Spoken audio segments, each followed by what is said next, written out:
Oftentimes at New Mexico Military Institute, you can see cadets marching on the field or even propelling down a tower. But as our Tamara Lopez found out, there's a coach there who brings a whole other meaning to athletics at this school. When you look at NMMI, you see boots on the ground and a castle in the sky. But at the Godfrey Athletic Center, there's so much more going on than just training the next generation of soldiers. I never want to. This is Jan Oleskinski, or Coach Jan as most know him, and he's had that title for more than 30 years, coaching a variety of sports and even starting a fencing club.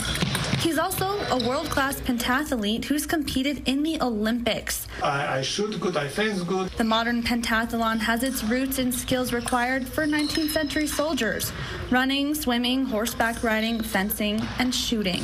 You know, history say that you are kind of like prepared for army. So you have to know how to shoot, how to fence. You ride horses. When horses collapse, you have to run. When you meet the river, you have to swim across the river. Jan competed at the 1980 Olympics as part of the Polish pentathlon team. Now he's made a life in Roswell, sharing his love of his sport with local kids. And one NMMI grad in particular, Nathan Scrimshire, started swimming with Jan, but that led to so much more.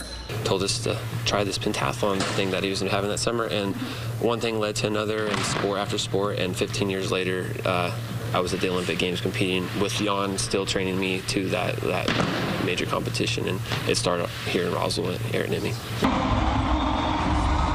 Nathan went to the 2016 Rio Games as the only member of the U.S. pentathlon team, with Jan by his side still coaching him. At the time, Nathan was serving in the U.S. Army, a modern soldier in the modern pentathlon. For many, including Nathan and Jan, the Olympics is a once-in-a-lifetime experience. But as Jan tells us, he actually did qualify for the 1984 LA Games. But since the U.S. boycotted Moscow, communist countries like Poland boycotted LA. You know, it was kind of crazy that next year Olympic was in Los Angeles. So we pay back. So the Russia decided communist country doesn't go. So we didn't go. Jan says it was disappointing not to get a second chance at an Olympic medal, but he's gotten so much from sharing his passion, especially with his daughter who went to the Youth Olympics. And as we've seen with Simone Biles having to pull out of competition, there's so much more to the Olympics than just a medal. Nathan saying it best. It's about bringing the world together, and I think especially in this coming year after what we've all been through, you know, the Olympics is about bringing people together and showing a side of humanity that is the best of us. In Roswell, Tamara Lopez, KOB4.